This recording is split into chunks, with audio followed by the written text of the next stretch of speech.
today to report to you that I'm incredibly disappointed in one of my all-time favorite fighters, my brother, Floyd Money Mayweather. Yes. So is it just his overhead is so high on a day-to-day, month-to-month? Like I don't even want to talk about it. Like with the lifestyle, that money's gone, trust me. Now it's like, if you call him, he'll be at your local hosting in a nightclub, because you need that action right now. Do you think he should step back in the ring? I think he got to right now because the money gone. Logan. Now he's fighting Deji. Is he broke? Is Mayweather broke? Are y'all new here? Yeah. Is he broke? Yeah. He's broke. Yes. That makes sense. No, he's not. Jeff shaking his Yes, he No, is, he's Jeff. Not. Jeff. 7 years after one of the most lucrative fights in combat sports history, the story around Floyd Mayweather has begun to shift. Once the poster child for wealth in boxing, a man who named himself Money and lived up to it with an unmatched flash and financial dominance, Floyd is now facing rumors and growing speculation that he might be running out of the very thing he's most associated with, money. Now, did Logan ever get paid with the situation with Floyd Mayweather? Nah, not yet. Floyd Mayweather's broke. You know, that's what a lot of people don't realize. He gets these big checks and doesn't pay the taxes on it. And then the IRS comes hunting him down later. He owes a lot of people I know money. And Logan's deep down on that list, so I don't... While Floyd himself has tried to deny any of these claims, Stephen A. Smith just recently revealed some information that further strengthens the idea. The Mayweather versus McGregor bout in 2017 brought in around $600 million, which was Floyd's biggest pay. Floyd reportedly walked away with $275 million, while Conor McGregor pocketed $85 million. At the time, it was the definition of a cash grab, and no one criticized it because Mayweather executed it with total control. However, before the fight, Mayweather told Stephen A. Smith that he would toy with McGregor and stop him around the 8th or 9th round. Smith confirmed this publicly on Mike Tyson's Hot Boxing podcast, praising Mayweather's precision and strategy. To him and stay in his chest. He's going to have to push me off in order to throw his punches. He said he's going to be circling the ring. He said by around 4 or 5, he's not going to have any legs. He's going to be done. And he said, and I'll just toy with him and keep him around until around the 8th or the 9th round. However, Stephen A. Smith didn't stop at that. He has always been close to Floyd, even interviewing him some time back on all the money he had. But now that times have changed and the icon is no longer active, Smith is onto the narrative that Floyd has unlimited funds and bulletproof finances, questioning more than ever before. What's changed isn't just talks. It's visible behavior, public records, and reported staff disputes that suggest Floyd is not financially where he wants the world to believe he is. In February 2025, several Mayweather staff members reportedly threatened to walk off the job over unpaid wages. Columbia is a cheap mic, but it is probably going to use this. So. Okay. Money team has no money. All right. The money team has no money. Hard work, dedication, no pay.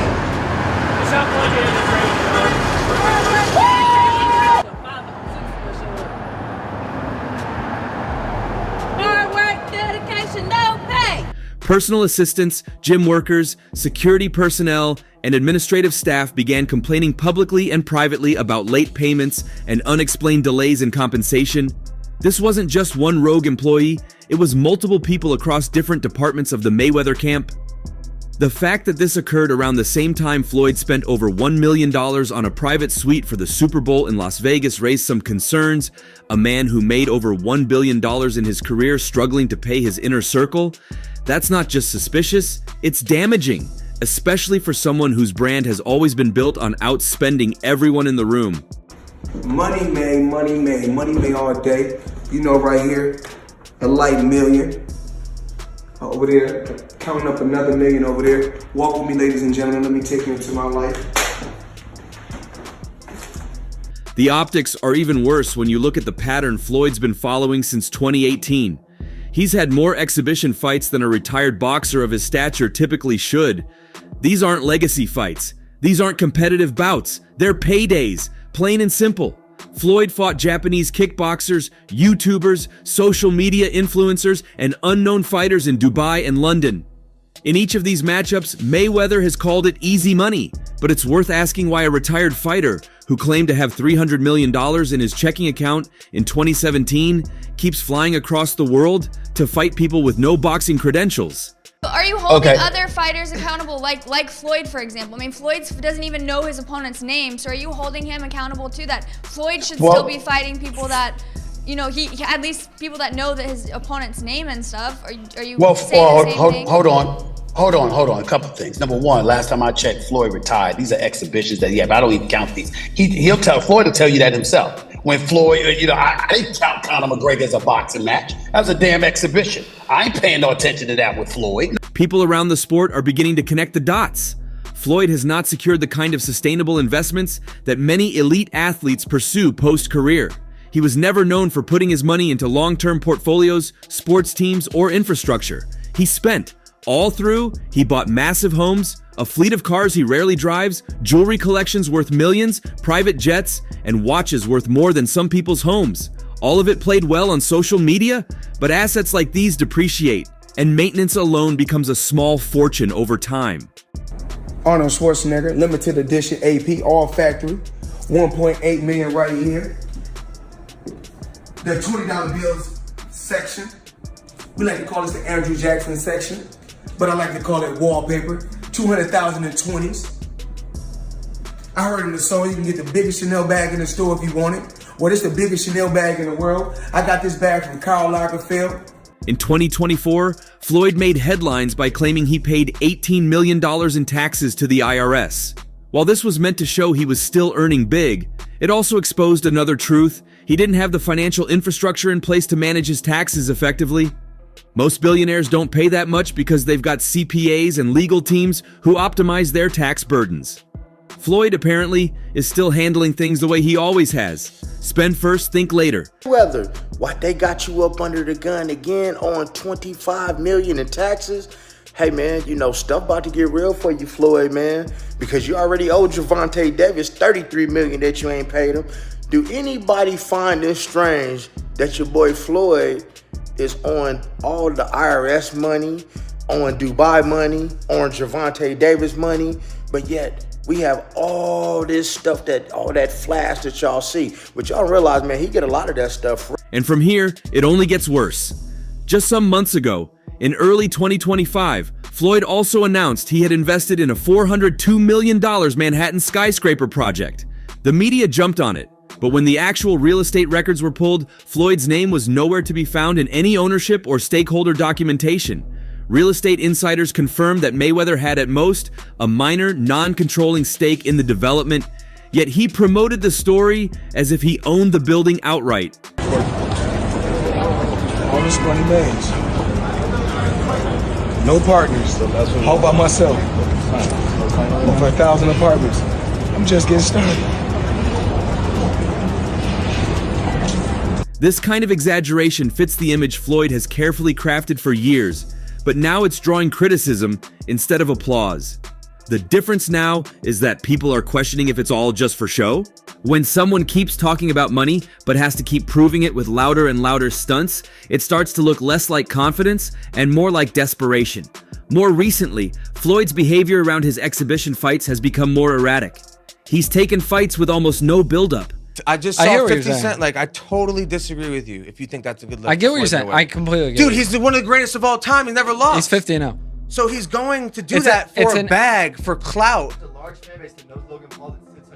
In March 2025, he scheduled a last-minute fight against an unranked French influencer in Paris. The fight was marketed with no real promotional campaign. Floyd arrived 2 days before, made minimal media appearances, and flew out the morning after. Sources close to the event say he pushed for his purse to be paid in cash before the fight started. That kind of behavior signals short-term financial pressure. But you have to stop embarrassing yourself with these exhibitions. I know life is hard, I know life is expensive, but come on, dude, put your legacy first. Nobody wants to remember you like this. And it gets worse, your jeweler filed a lawsuit against you in Miami. And many are saying you're gonna have to sell off your assets. Floyd, I'm rooting for you. Come on, let's turn it around. Even with all this criticism coming in, Floyd has never shown any willingness to slow down his spending. He still flies private, He still carries $100K in cash daily. He still wears $1 million watches to casual dinners, but the hustle behind the scenes has intensified. He's pushing his Mayweather Boxing Plus Fitness franchise harder than ever, even reportedly pressuring franchisees to open new locations and buy additional merchandise packages. Some franchisees are complaining that they feel exploited, used as ATM machines to keep the Mayweather brand looking rich, while actual operational support from Floyd's camp is minimal. There's also talk that Floyd has borrowed heavily against some of his assets. Sources close to his inner circle claim that he has leveraged his Las Vegas properties and certain luxury vehicles to maintain liquidity. This might explain how he continues to make massive public purchases, while his team behind the scenes is left scrambling to keep things running. Just another ordinary day, chilling in an EWB Rolls Royce. For those that don't know what an EWB is, that's an extended wheelbase Rolls Royce. I need the leg room. I know I ain't that tall, about 5'8.5", some days 5'9", but it is what it is. Chilling, sitting right here watching the Thriller in Manila, Ali versus Frazier. Another point of concern is Floyd's lack of presence in any high-profile, sustainable business ventures. Unlike LeBron James, Magic Johnson, or Shaquille O'Neal, who've transitioned into business tycoons by investing in sports teams, restaurant chains, and tech startups, Floyd has stayed in the entertainment lane. That's not necessarily a problem, but it becomes one when the cash dries up. There are only so many exhibition fights you can do. Eventually, the novelty wears off and the offers get smaller, and it's probably already happening. The pattern that's emerging is not unique. Many athletes who built their brand around spending and public displays of wealth have faced the same reality. The difference with Floyd is that he built his identity on being the richest boxer alive. For that image to unravel now is not just financially damaging, it threatens his entire legacy, something that doesn't seem to worry Floyd. And they say, well, it's not all about the money. Well, your kids can't eat legacy. They can eat off the currency. Even though Floyd claims to have passive income, there's little evidence to suggest that his current lifestyle is being funded by anything other than appearances and short-term deals. His statements don't match the paper trail. He still talks like he's bringing in hundreds of millions every year, but those numbers aren't reflected in his fight purses or business announcements anymore. The last time Floyd Mayweather's business decisions made this much noise, it was about a $1.2 billion career that redefined boxing economics. Now it's about a different kind of empire, real estate, and a storm brewing behind the glitz. Floyd seems to be all in on property, from massive acquisitions in Manhattan to his vocal partnership with SL Green and 601W companies. The man is clearly not just flipping condos, he's trying to cement his legacy in one of the most ruthless markets in the world. But as April 2025 unfolds, that legacy is looking shakier by the day, and not because of his buildings. But soon as someone black, when my career is over as far as me in a combat sport, as far as boxing, whatever, if I'm promoting on social media or I'm doing exhibitions, it's like, oh man, he's broke. No, it's not a crime for them to make money. They don't say nothing about the guys that's 80 and 90 that's still making hundreds of millions and billions, but as soon as somebody black does it, your people, your own people say, oh, he's broke. The trouble started small, like most scandals do. The handful of gym employees on Highland Avenue in LA stood outside the Mayweather Boxing and Fitness facility, holding up handwritten signs. The messages weren't polite. They screamed of betrayal, financial abandonment, and modern-day slavery, and behind every word was one of the most recognizable names in sports. "The money team has no money," one sign read. A devastating punch of irony, considering Floyd's entire persona, Money Mayweather, is built on the idea of limitless wealth. My job is to help you. Yeah, I'm with Floyd, getting a check. I get a check from Floyd, but I want to push you. Have your own business while you traveling the world with me, and we laughing, we kicking, and we joking. You got a company where you're making money also. So if something go wrong and you're not with me no more, you don't have nothing bad to say about me, because I put you in a position to become an entrepreneur or to become a boss. What's really tearing through public opinion isn't just that employees are protesting. It's that no one, not even them, seems to know if Floyd actually knows. One worker said they were explicitly told not to mention the closure of the studio to him, even though he'd been there 2 weeks ago. Let that sink in. Mayweather walked through that gym, smiled, posed for photos, and then left, supposedly unaware that his employees were drowning. Or worse, he knew and left anyway. Here's where the debate gets uncomfortable. Is Floyd Mayweather the hands-off billionaire who has no clue what's happening in the trenches of his own empire? What I'm doing right now, that's what I do every day. Shop. Ain't nothing like couple bucks. Greg, come with me.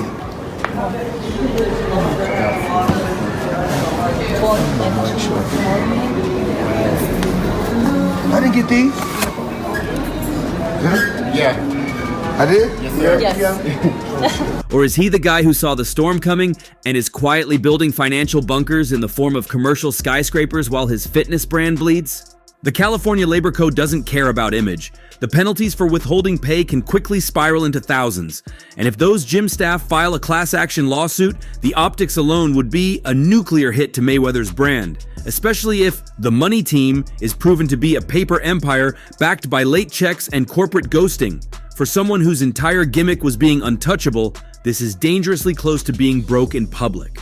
Imagine working for someone whose whole persona is money, money, money, money, money, and you don't get paid. Well, that's exactly what it is for employees of Floyd Mayweather. Employees of his Los Angeles gym accused Floyd Mayweather of bankruptcy after failing to pay them. I mean, he's still buying stuff. Portfolio valued at $10 billion, including 18 office buildings spanning. I mean, he can do all this, but he can't pay his employees' salaries. $10 billion portfolio, 18 office buildings spanning 10 million square feet. Let's be clear, Mayweather is not your average athlete. He's long boasted about being the smartest businessman in the ring. No promoters, no middlemen, just Floyd and the money. But if employees in LA aren't being paid and his Elk Grove location already shut down due to $30K in unpaid rent, then something is clearly off. And people are starting to talk. Across social media, fans are drawing their own conclusions. Some believe this is just the beginning, that Mayweather's recent aggressive investment spree isn't a power move, it's a panic move. Twitter threads have emerged speculating that his cash flow might be tight, with users pointing out the sudden uptick in publicity around his real estate buys. Feels like he's trying to show us he's rich instead of just being rich, one tweet read. Another added, why would a billionaire hustle gym franchises unless he needs more money? Hard work, dedication. Hard work, dedication, no pay. The money team has no money. The money team has no money. I've been working in Los Angeles and Hollywood, Mayweather boxing and fitness since 2018 in September. It's always been broken promises. I can't feed my family. I'm sitting here going home every night arguing with my wife. She's pissed off. And this isn't just fan noise. Even in the boxing world, names are beginning to chirp. Andre Ward recently spoke on a podcast about how flashy success doesn't mean sustainable wealth. Without naming Mayweather directly, he made a veiled jab. There's a lot of guys you think are winning and they're not. You can live like a billionaire and not be one. The implication didn't go unnoticed. It wasn't long before the clip made its rounds with Mayweather's face plastered all over the thumbnails. There are other voices too, some from inside Mayweather's own ecosystem. Former TMT members and fighters affiliated with the brand have started whispering that things have been off since mid-2023. One fighter, speaking anonymously to a niche combat sports outlet, claimed checks were taking longer and longer to clear. Another said the Vegas-based events were scaled down and no longer had that usual Mayweather production polish. To late 40s now, still fighting these random people in random places. Yeah. For 5 million here, 10 million there. No, he's just a big spender. You can't spend like that, you know? Like, this guy has a lot of chains. So many chains, bro. Chains, that's a depreciating asset. Yeah. Get yourself something that'll hold value. Yeah. Go buy some real estate. All of this is compounded by the sheer scale of his real estate ambitions. He's not buying houses, he's buying blocks. Over 1,000 apartment units in Manhattan, 9 skyscrapers, a partnership to build Caesars Palace Times Square alongside SL Green and Jay-Z's Rock Nation. That last one is especially telling. Casino investments are not short-term plays. They're capital-heavy, long-term gambles that don't offer quick payback, which means Mayweather has tied up an insane amount of capital in things that won't cash out for years. I remember the week before I fought Floyd, I was in my hotel room by myself with my mind about to like implode. You're about to fight arguably the greatest boxer of all time. As an 0-1 YouTuber. It's great that you got the job done of getting the paperwork. I got Floyd Mayweather to agree to fight me. But you gave a respectable performance to where like people walked away and it's not a gimmick anymore. I owe Floyd a thanks. Floyd Mayweather, looking forward to receiving the rest of the money you owe me, but thank you. In business, this is called being asset rich and cash poor. You own a ton, but your liquidity, your usable, spendable money is near zero. And if Mayweather's lifestyle hasn't adjusted to that reality, then the gym protests might be the first of many cracks in the dam. This is a man who once said he carries $1 million on him at all times, who used to flex private jets like they were Ubers, who hosted strip club parties that reportedly cost 6 figures per night. So when employees start saying they haven't been paid, and there's legitimate proof that locations are closing over rent disputes, you have to ask, has the music stopped and Floyd just hasn't sat down yet? It's like silent, you know, he's telling people that he's not sure he wants to fight anymore. And I think he's saying what he really believes. That doesn't mean that he won't fight. See, so I had lunch with some guy who knows Floyd. He's not that he's in the inner circle, but he knows him. And he said Floyd only likes to fight and wants to fight when he's broke. And still, in the midst of all this, Mayweather keeps flexing properties. That $20 million Midtown Manhattan purchase over Christmas wasn't just a deal, it was a message. Prime NYC space, iconic location, topped with a billboard that practically screams, "I'm still here!" But it felt performative. He talked to TMZ about his youth, about shopping in the Diamond District, and how surreal it was to now own a piece of it. But surreal for who? Him? Or the fans watching this play out like a slow-motion car crash? Because fans aren't buying the image anymore. The comments under his recent posts are filled with sarcastic jabs. How about paying your gym workers first, champ? This property gonna be another unpaid rent location? Even die-hard Mayweather stans are starting to hedge. And that's dangerous for someone whose relevance hinges entirely on public awe. So is it just his overhead is so high on a day-to-day, month-to-month? Like I don't even want to talk about it. Like with the lifestyle, that money's gone, trust me. Now it's like, you call him, he'll be at your local hosting in a nightclub, because you need that action right now. If this were just about gyms, maybe the controversy wouldn't matter. But there's a psychological shift happening. For years, Mayweather was untouchable because he never lost. Not in the ring and not at the bank. He was the guy who beat the system. But right now, the image of Mayweather as a financial genius is losing rounds. And each protest, each unpaid wage, each closed location is a jab that's landing clean. Meanwhile, Mayweather remains silent. No public response to the gym fiasco. No acknowledgement of the protests. No apology, nothing. Just more headlines about buildings, about partnerships, about the casino that might change Times Square. It's like he's shadowboxing reality while the real fight is happening in his own backyard. Vacation for 30 days, I take 30 watches with me. But you know what? What's crazy is this. If we add 10 more days, I take 10 more watches. But then I'll say, maybe the saddest twist of all is that Mayweather might genuinely be out of the loop. Maybe his team is shielding him from the chaos to preserve the myth. Maybe the people around him are trying to keep the brand alive while the foundation cracks beneath them. But in 2025, with every tweet, every post, every report, the myth is fraying. For a guy who once said, "I'm not just a businessman, I'm the businessman," this looks dangerously close to being the man who let the business collapse while buying billboards to cover it up. What do you think? Share your thoughts below and subscribe for more updates.